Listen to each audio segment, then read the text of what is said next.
Welcome to my bewitching hour. It's the midnight hour on the eastern seaboard. And Vanity for Sanity, take two. I had an episode a couple weeks ago where I attempted to do a Vanity for Sanity and all went awry. And so let's try this again. And the idea is, that in these trying times when we're all basically out of our minds, one of the most simplest ways that you can ground yourself in reality is to just tend to your physical being and be a little vain.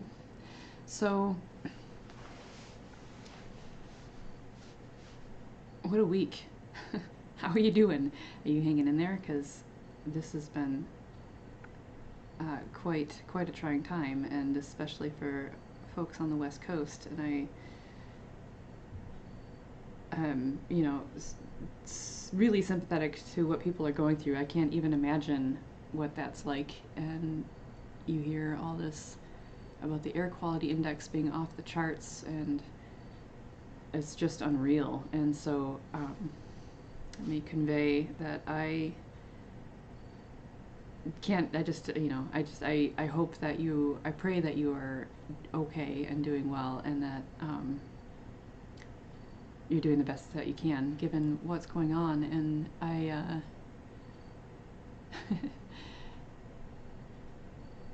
there's a lot of talk right now on social media about climate change and how, that we can't afford to keep looking the other way, and it's just true. It's just very true. And this is happening, in the week of 9/11, and folks are really feeling that pretty deeply as well. And so I really can empathize with what folks are going through, and I appreciate that this is a time that is really challenging to deal with. And I think that often I go through these like little insecurities of like, oh, I'm gonna do my live stream and I'll do my show, and I just kind of like indulge myself in whatever it is that I indulge myself in. And the reality is that these live streams, these Saturday nights, basically keep me sane. So hopefully maybe they can help keep you sane as well, because it's really about being human in an inhumane time and finding that common humanity in uncommon moments. So I have a story to tell. I have not tried to tell it because it has basically just happened within the last 72 hours. And so I'm going to endeavor to tell that story for the first time tonight. And we'll see if I leave anything out. And if I do, then you'll probably hear about it either at the end of this show or sometime in the very near future. So,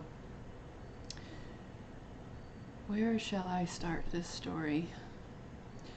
Well, this morning I was visited by a hawk on my balcony, which was so beautiful, and he was riveting. It caught me completely by surprise. I thought it was a mourning dove. I have a mourning dove, a couple of mourning doves that visit me quite frequently, and I thought that's what it was at first. And then I looked and I realized that there was a red-tailed hawk just perched there on the balcony rail, having a look at what I've got going on there on my balcony. I don't know what he was looking for, but he was looking for something, and really scoping it out. And I thought, where are my cameras? And I didn't have anything within reach, and I knew that the second I made a move, he would just be gone. So I just sat and watched him carefully, and he was just so fluffy. He was probably a juvenile hawk, and he was just very observant and just really fluffy, and just kind of fluffing his feathers and just doing his like kind of just like the way that dogs do, and just kind of like fluff themselves out and strut. And I was like, my gosh, like, how is it that I've lived here for 8-9 years now, and that is the first time that that's happened? And moments later, after he left, I received news that one of my friends had passed on this week, yesterday, in fact, and we knew this was coming. He's been struggling with cancer for a while, and so it wasn't a surprise, but it's still shocking,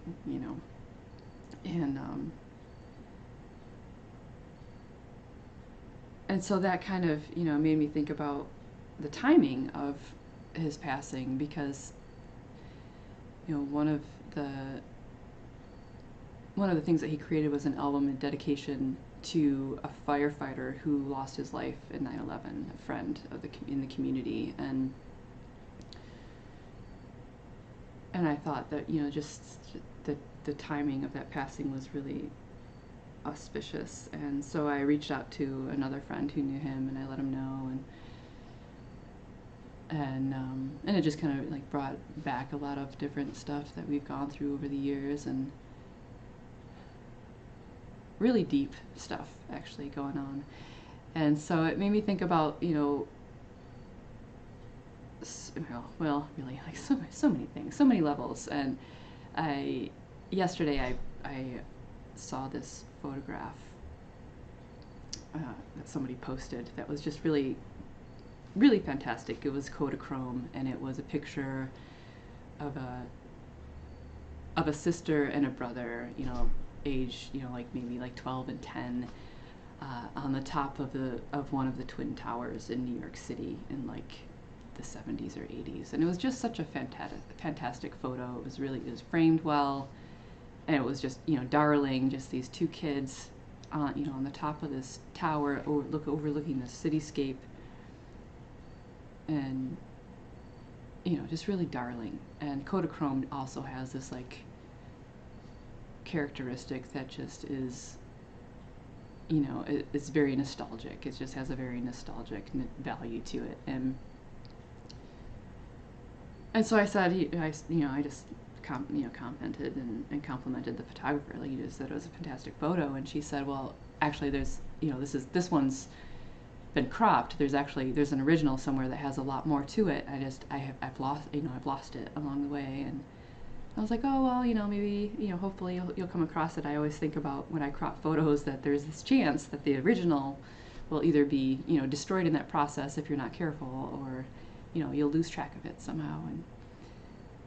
And so then the next day, what appears was her brother said, hey, I found the original. And what was really notable about that was his name was Tom Flanagan, and Tom Flanagan was my high school art teacher who really believed in me and made such a massive difference in my life and how I perceived myself as an artist, and how I conceptualized my life as an artist, and how I could live as an artist for the rest of my life, which of course is a profound contemplation. And after a while, I lost track of Tom Flanagan. He had to. There's a whole story there of how he had to leave our high school and saved actually somebody's life in so doing, but then disappeared for many years. And about 4 years ago, I made it my mission that I was going to figure out, where did Tom Flanagan go, and it turns out he actually went to teach at a school in Denver, in Colorado. He taught art at a college there for quite a few years before passing away. I think in like 2015 or 2016.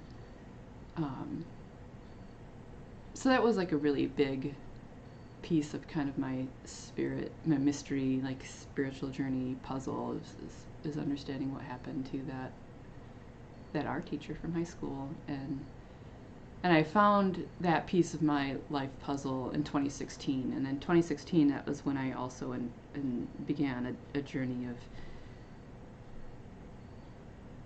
participating in this really amazing process with a lot of other transnational network activists and feminists at the United Nations on Sustainable Development Goals. And I met this really interesting artist named Chris, who was the son of John Lenoir, who was this major photojournalist in the 60s and 70s, just very, really, really famous photojournalist that just led this extraordinary life and was an amazing photographer. Just really the way that he captured life and imagery was really striking, and he was a very, very dedicated artist to his craft. And if you Google the name John Lenoir, and you'll find all kinds of images that you actually probably know and are familiar with and didn't know who the photographer was, and it was John. And lots of Malcolm X pictures actually that are very popular are John Lenoir photographs. And really quite an extraordinary life and photographer and photojournalist. And so his son Chris helped him write a memoir that took 17 years to write and pull together all that information of a lifetime of photojournalism and craft it into a narrative that really commemorated his life and his art and his journey, both professionally and personally, and brought that to fore in a published piece, which is called L'Americain. And that is a book that I highly recommend, and is really inspiring. It's one of the cornerstone pieces of my inspiration as an artist. And so, all of this has come back, kind of come surfacing, come bubbling back to the surface with Chris's passing this week. And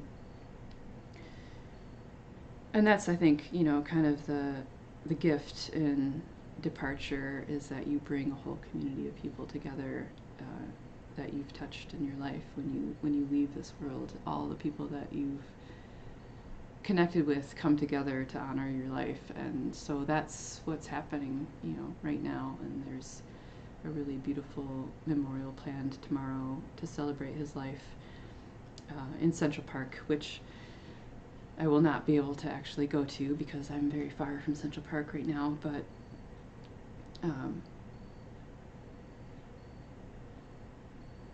it's a moment. And so when this hawk came to visit me this morning, that was why. It was because Chris was gone, and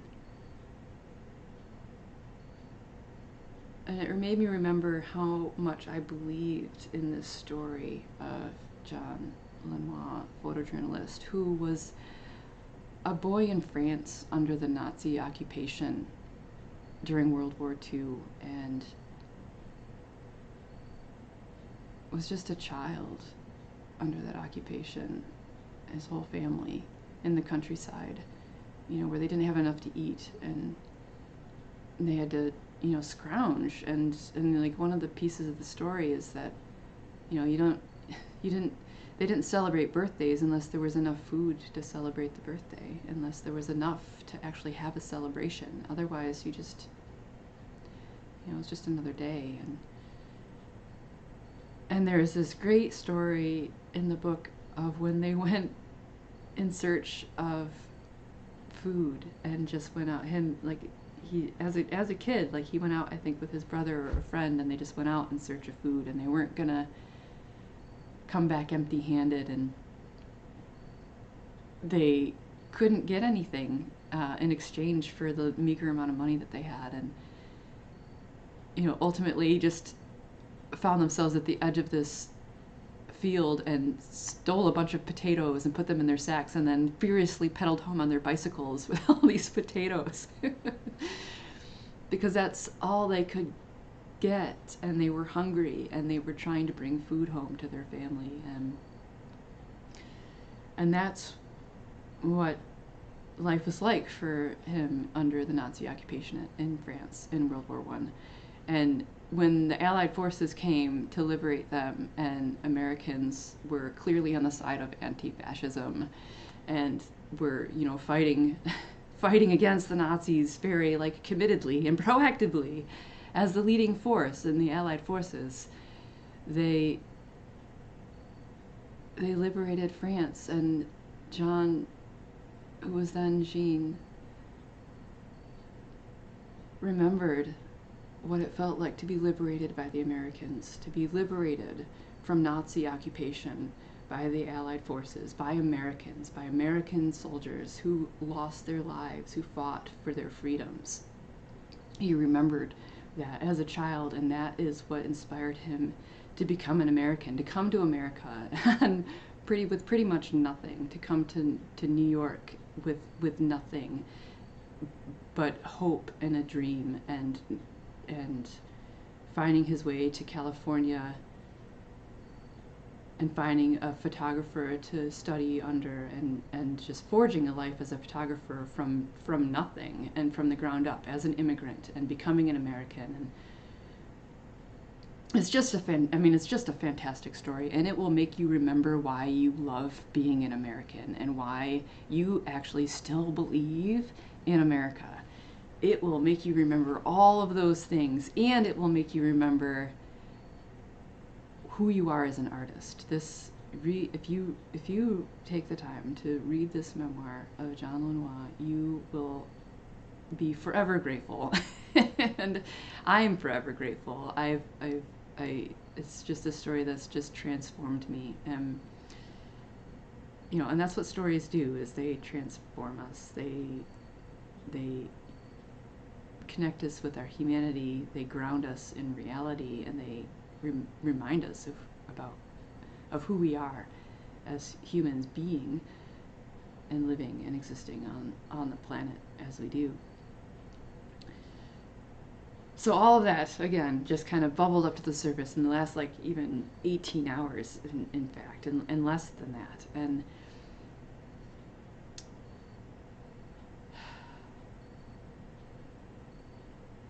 so I guess maybe I got most of the pieces, I think. And just the journey of being on this earth in a time that's so tumultuous, and where, there's this author who posts a lot on social media, particularly on Twitter, Sarah Kendzior, who's an anti-authoritarian scholar. She's really got some great insights as to what's going on. She's been called the Cassandra of our time, and she's just impeccably right, basically all of the time. We would prefer that she isn't right, but she is. And her latest commentary is that we don't even have necessarily the right words to describe what's happening in America right now. We have this autocrat. Usually under autocracies, there's still some wholehearted nationalism for everybody, but what we have now is an autocrat that is picking and choosing who gets to be, not only who gets to be, an American, but who's clearly beholden to foreign interests and undue influence of foreign interests. And so it's actually it kind of starts to break some rules of what we normally see under authoritarian rule and autocrats. And so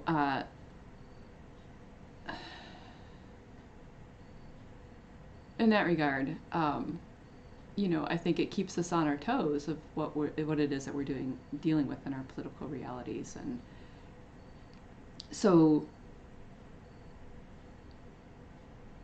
it really calls us to be astute and to be really observant about what's happening in our country, in the USA.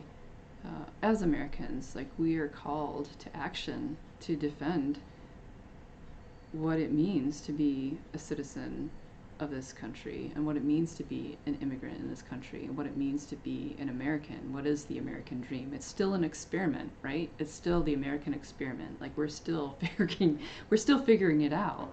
We're still trying to understand what it means to be free, truly. Right? And it's still up to us to make sure that we see it through. We really have to work hard. We have to remain vigilant to defend the democracy that is America. Or the democracy that is America that can be.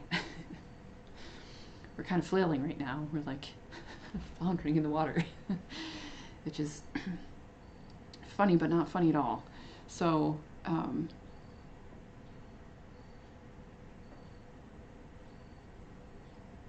know I got probably a little heavier than I intended, but we live in some pretty stark times, so. So I think I got most of the pieces of that story. There's probably some more, but like remembering myself as an artist, you know, has been a key theme for me this year. I've been working at cultivating this show, this series that you're now witnessing since mid-April, and making some progress, making some like incremental progress, making things better, and we'll continue to do so. And I find myself doing this at a time where we're, you know, experiencing like just such a strange reality overall for so many different reasons. And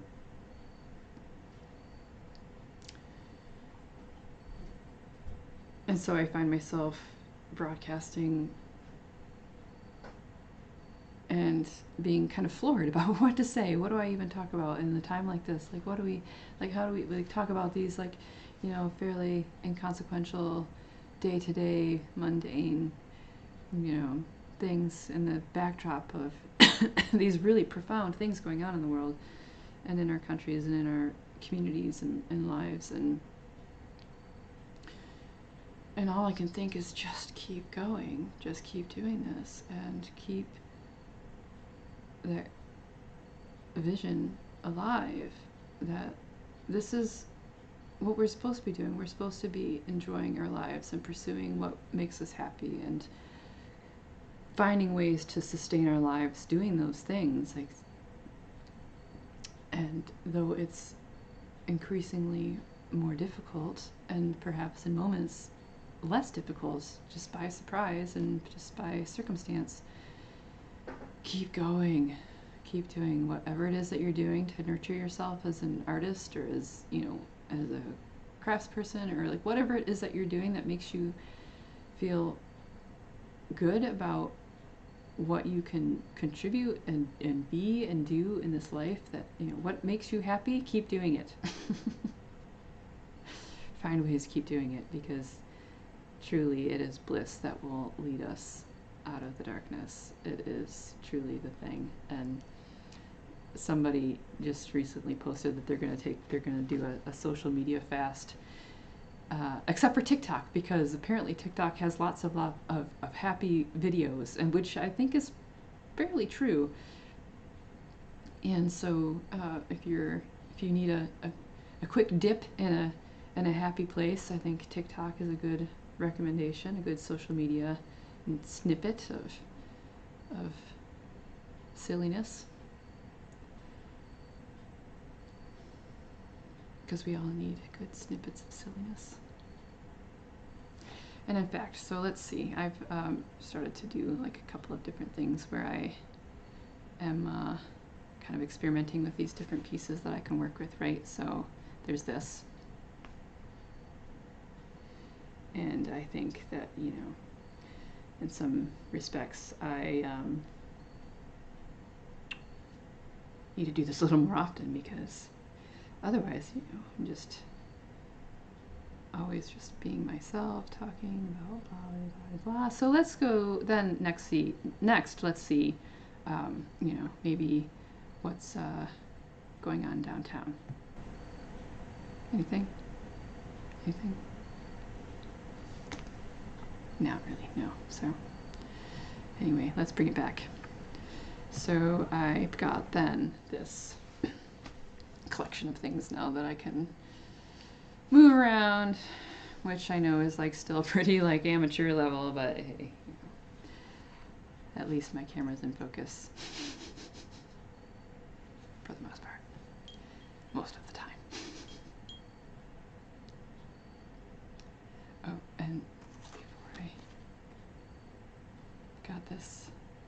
got this trick now that I do. If it's not in focus, I just pull up this little piece. And so what is this? This is musical instrument donations, because I work for this nonprofit organization called Hungry for Music, and we collect instruments and redistribute them to kids who need them, which is a fantastic thing to do. And oh, look at that. See, I need to do it already. This is my trick to get my camera to focus. Come on, little camera. I don't know why. It's probably my flowers.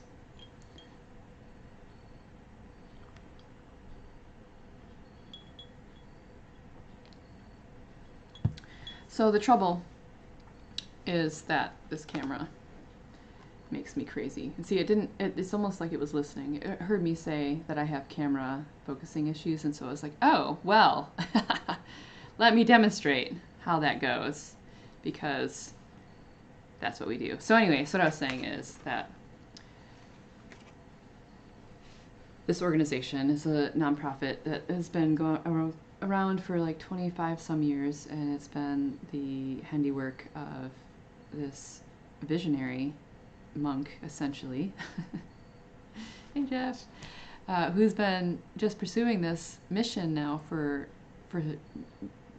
a long time, and he's cultivated this grassroots network of folks who help him collect instruments and then redistributes them to programs and schools and kids across the country that need instruments. And in between there are many technicians who help restore these instruments so that they're they're retuned, or they're cleaned up and they're fixed and then polished up and sent on their way to their new happy homes. And I can't tell you how appreciative people are when they get a new guitar or flute or clarinet or saxophone. Oh my God, it's amazing. And it's really incredible work, and I feel very blessed to be part of this. And so I'm really grateful to be part of this mission. And so what we need are more volunteers to help coordinate regional networks of volunteers across the country. That's what we need. And that's some work. So I'm hoping that there will be some willing folks who are ready to take on that level of volunteer work. It's not I mean, it's not like, well, it's not just a couple hours. It's a very dedicated effort to be kind of a regional champion to carry out that kind of like coordination for a region of volunteers. So this is my plea, is that if you are so inclined to volunteer for music education and to get instruments into kids' hands, that you think about signing up as a volunteer and as a regional volunteer network coordinator, and just go to hungryformusic.org and sign up as a volunteer and say that's what you would like to do. And that would be fantastic, because there's a lot of instruments coming in and there's a lot of need, because guess what? America doesn't really fund music education. Ooh, big surprise. And this is especially challenging too now, of course, in the middle of a pandemic and everybody trying to figure out how to even function and operate in the academic and educational world. So yeah, it's pretty incredible. If you are a funder, fund our operation, please, because we need capacity. We need capacity. We need to do some capacity building for sure. So yeah, that's my plug. Let's see if I can get, that's also my plug, because I need to use this card as a way to get this camera to focus. Come on, camera, do your job.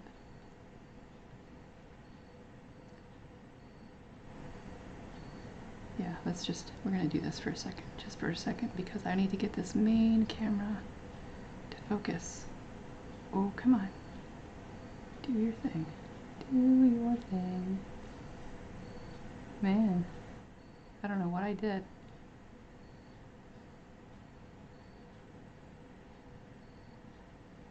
You know, I think it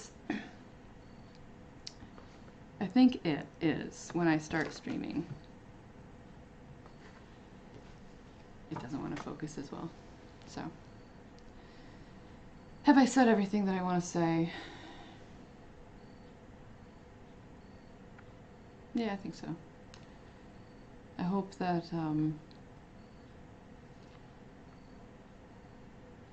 I hope you're doing okay in your world, and that you're finding like the things about your life that make it a little bit better, and the things that help you survive all of this weirdness. And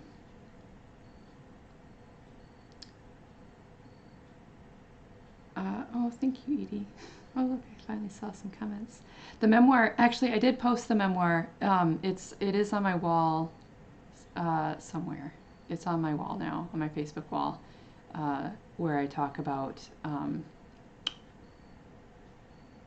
the French lad who wanted to become an American because he lived in France under Nazi occupation. That is a link to the memoir, or at least the website, which has a link to the memoir. So it's on my wall. Scroll down, but I'll post it again. And I hope that you get a copy and read it, because it's actually probably there's probably now a limited number of memoirs to even be able to order. So thank you for tuning in, and I hope that you will continue to tune in and help me shape these live streams, even when they're a little bit fuzzy and weird. Oh, look at, I'm gonna do this thing. Watch this. Ha! Somewhere along the way, the camera is like, oh, here, let me get into focus for you, so I can give you a few more minutes. It's incentive to keep going. So yeah, so let's see. Small business. My friend Deborah has a business for selling all kinds of things. What does she have on her docket right now? She's got like soap. She makes soap. She's actually got a new soap kitchen, and she also makes the chapstick, which is what I use for the show. And she has a new soap kitchen, which I'm super envious of, because it's a home bar in her basement, which I'm just like, oh my god, she just converted a whole bar into doing soap. Be still my heart. And so she's about to like flood her store with all kinds of new products, because that's how she is. And so you should check it out. It's really awesome. She makes these beautiful handmade soaps that are just gorgeous, and she'll even do these live streams where she shows you how she does it, which is really really involved. And she calls it 3 Birds Soap. So if you Google 3 Birds Soap or just Bird Soap, you'll find many of her social media pieces and websites and however she exists on the internet, you will find it. And she has this thing called the Flock Club, and if you join the Flock Club, you'll be privy to all kinds of goodies and all kinds of sneak previews and live streams, and it's a good time, and it's fun. And she's actually been a big inspiration for me to do this, to do my own live stream, and to figure out how to make it happen. And while mine is fairly static, I've created a fairly static set. Hers is much more versatile, where she carries her camera around with her, and it makes for a very interesting experience. So check it out, definitely check it out. And I hope that there will be more occasions for us to interact and engage and share whatever it is that you've got going on. What are you doing? You know, like, what are you working on? Are you working on art, music, or gardening, or whatever it is that you got going on? What are you doing, man? Share it and find a brave moment where you live stream it, because it's pretty fun. It is such a good time. You will love it. It's a good time. So until next time, I appreciate you joining in and tuning in, and I will hopefully see you maybe on a Tuesday or next Saturday, which is also a Tuesday. Alright, thanks so much. Take care. And I'm going to do another thing where I'm going to like try to do a thing.